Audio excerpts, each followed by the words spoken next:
ಎಲ್ಲರಿಗೂ ನಮಸ್ಕಾರ, welcome back to my channel. ಇವಾಗ ಮಳೆಗಾಲ ಸ್ಟಾರ್ಟ್ ಆಗಿದೆ, ಹಾಗಾಗಿ ರೋಡ್ ಸೈಡ್ ಅಲ್ಲಿ ಸಿಗೋ ತರ ಎಗ್ ರೈಸ್ ನ ಮನೇಲೆ ಮಾಡ್ಕೊಡು ಅಂತ ಹೇಳಿದ್ರು ಮನೆಯವರು. ಔಟ್ ಸೈಡ್ ಹೋಗೋದಕ್ಕೆ ಸ್ವಲ್ಪ ಕಷ್ಟ ಆಗುತ್ತಲ್ಲ, ಅದಕ್ಕೆ ರೋಡ್ ಸೈಡ್ ಅಲ್ಲಿ ಸಿಗೋ ಎಗ್ ರೈಸ್ ನ ನಾನು ಮನೇಲೆ ಮಾಡ್ತಾ ಇದ್ದೀನಿ. ಅದನ್ನ ಹೇಗೆ ಮಾಡೋದು ಅಂತಂದ್ರೆ, ಒಂದು ಪ್ಯಾನ್ ಇಟ್ಕೊಂಡಿದ್ದೀನಿ. ಅದಕ್ಕೆ 1-2 ಟೇಬಲ್ ಸ್ಪೂನ್ ಆಗೋಷ್ಟು ಎಣ್ಣೆ ಹಾಕ್ತಾ ಇದ್ದೀನಿ. ಎಣ್ಣೆ ಚೆನ್ನಾಗಿ ಕಾದ್ಮೇಲೆ ಒಂದು ಮೀಡಿಯಂ ಸೈಜ್ ಈರುಳ್ಳಿನ ಈ ರೀತಿಯಾಗಿ ಸಣ್ಣ ಸಣ್ಣ ಕಟ್ ಮಾಡ್ಬಿಟ್ಟು ಸೇರಿಸ್ತಾ ಇದ್ದೀನಿ.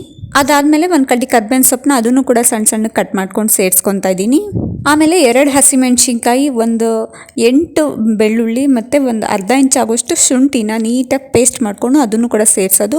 ಅದು ಸೇರಿಸಿದಾದ್ಮೇಲೆ ಸ್ವಲ್ಪ ಫ್ರೈ ಮಾಡೋದು. ಅದಾದಮೇಲೆ ಒಂದು ಮೀಡಿಯಮ್ ಸೈಜ್ ದಪ್ಪ ಮೆಣಸಿನ್ಕಾಯಿನ ಸಣ್ಣಕ್ಕೆ ಕಟ್ ಮಾಡಿಕೊಂಡು ಅದನ್ನು ಕೂಡ ಸೇರಿಸ್ಬಿಟ್ಟು ಲೈಟಾಗಿ ಫ್ರೈ ಮಾಡ್ಕೊಳ್ಳೋದು. ಏಕೆಂದರೆ ದಪ್ಪ ಮೆಣಸಿನ್ಕಾಯಿ ಸ್ವಲ್ಪ ಕ್ರಂಚಿಯಾಗಿ ಸಿಗಬೇಕು, ಅದಕ್ಕೋಸ್ಕರ ನಾನಿಲ್ಲಿ 1/4 kg ಆಗೋಷ್ಟು ಅನ್ನಕ್ಕೆ ಮಾಡ್ತಾ ಇರೋದ್ರಿಂದ 3 ಮೊಟ್ಟೆ ಸೇರಿಸ್ತಾ ಇದ್ದೀನಿ.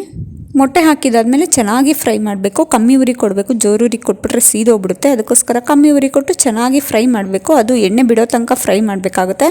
ನೀಟಾಗಿ ಫ್ರೈ ಮಾಡ್ತಾ ಇರಬೇಕು. ಫ್ರೈ ಮಾಡೋ ಹಂತದಲ್ಲೇ ರುಚಿಗೆ ತಕ್ಕಷ್ಟು ಉಪ್ಪನ್ನ ಸೇರಿಸ್ಬಿಡ್ತೀನಿ. ಏಕೆಂತಂದರೆ ಆಮೇಲೆ ಸೇರಿಸೋದಕ್ಕೆ ಆಗೋದಿಲ್ವಲ್ಲ, ಹಾಗಾಗಿ ಫ್ರೈ ಮಾಡೋ ಹಂತದಲ್ಲೇ ರುಚಿಗೆ ತಕ್ಕಷ್ಟು ಉಪ್ಪನ್ನ ಹಾಕಿ ಚೆನ್ನಾಗಿ ಫ್ರೈ ಮಾಡ್ಕೊಳ್ತೀನಿ, ಅದನ್ನು ಎಣ್ಣೆ ಬಿಡೋ ತನಕನೂ. ಈ ರೀತಿ ಮಾಡಿದ್ರೆ ಸಖತ್ತು ಟೇಸ್ಟಿಯಾಗಿರುತ್ತೆ. ಈ ಮಳೆಗಾಲಕ್ಕಂತೂ ತುಂಬಾ ರುಚಿಯಾಗಿ ಬಂದಿತ್ತು ಈ ರೀತಿ ಮಾಡೋದ್ರಿಂದ. ಇವಾಗ ನೋಡಿ ಎಲ್ಲ ಕಂಪ್ಲೀಟಾಗಿ ಎಣ್ಣೆ ಎಲ್ಲ ಬಿಟ್ಟಿದೆ.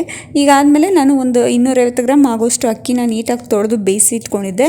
ಅದು ಕಂಪ್ಲೀಟಾಗಿ ತಣ್ಣ ಆಗೋ ತನಕ ಆರೋದಕ್ಕೆ ಬಿಟ್ಟಿದ್ದೆ. ಆರಿದಾದ್ಮೇಲೆ ಇವಾಗ ಇದೆಲ್ಲ ಫ್ರೈ ಆಗಿದೆಯಲ್ಲ, ಕಂಪ್ಲೀಟಾಗಿ ತಣ್ಣಾಗಿರೋ ಅನ್ನನ ಸೇರಿಸ್ತಾ ಇದ್ದೀನಿ. ಇದೆಲ್ಲ ಹಾಕಿದಾದ್ಮೇಲೆ ಚೆನ್ನಾಗಿ ಫ್ರೈ ಮಾಡ್ಕೊಳ್ಬೇಕಾಗುತ್ತೆ. ಏಕೆಂದರೆ ಬಿಸಿ ಬಿಸಿ ತಿಂದ್ರೇ ರುಚಿಯಾಗಿ ಟೇಸ್ಟಾಗಿ ಬರೋದು. ಇವಾಗ ಅನ್ನ ಸೇರಿಸಿದಾದ್ಮೇಲೆ ನಾನು ಕೊನೆಯಲ್ಲಿ ಡಾರ್ಕ್ ಸಾಸು ಅಥವಾ ಸೋಯಾ ಸಾಸು, ಮಾರ್ಕೆಟಲ್ಲಿ ಸಿಗುವಂಥ ಸೋಯಾ ಸಾಸ್ನ 1 ಟೇಬಲ್ ಸ್ಪೂನ್ ಸೇರಿಸ್ತಾ ಇದ್ದೀನಿ.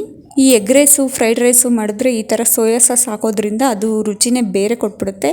ರೋಡ್ ಸೈಡಲ್ಲಿ ಸಿಗುತ್ತಲ್ಲ, ಅದೇ ರೀತಿ ನಾವು ಮನೆಯಲ್ಲೇ ಮಾಡ್ಕೊಂಡು ತಿನ್ಬೋದು. ಅದಾಗಿದ್ದಾದಮೇಲೆ ಒಂದು ಅರ್ಧ ಟೀ ಸ್ಪೂನ್ ಆಗೋಷ್ಟು ಗರಂ ಮಸಾಲ, ಅರ್ಧ ಟೀ ಸ್ಪೂನ್ ಆಗೋಷ್ಟು ಪೆಪ್ಪರ್ ಪೌಡ್ರನ್ನ ಸೇರಿಸ್ತಾ ಇದ್ದೀನಿ. ಎಲ್ಲ ಹಾಕಿದಾದ್ಮೇಲೆ ಕೊನೆಯಲ್ಲಿ ಚೆನ್ನಾಗಿ ಮಿಕ್ಸ್ ಮಾಡ್ಕೊಂಬಿಟ್ರೆ ಆಯಿತು. ಸಖತ್ ಟೇಸ್ಟಿಯಾಗಿರೋ ರೋಡ್ ಸೈಡಲ್ಲಿ ಸಿಗುವಂಥ ಎಗ್ ರೈಸ್ ಮನೇಲೇ ರೆಡಿಯಾಗಿರುತ್ತೆ. ನೋಡಿದ್ರಲ್ಲ ಎಷ್ಟು ಸಿಂಪಲ್ಲಾಗಿ ರೋಡ್ ಸೈಡಲ್ಲಿ ಮಾಡುವಂಥ ಎಗ್ ರೈಸ್ನ ಮನೇಲೇ ಹೇಗೆ ಮಾಡೋದು ಅಂತ ತೋರಿಸ್ಕೊಟ್ಟಿದ್ದೀನಿ.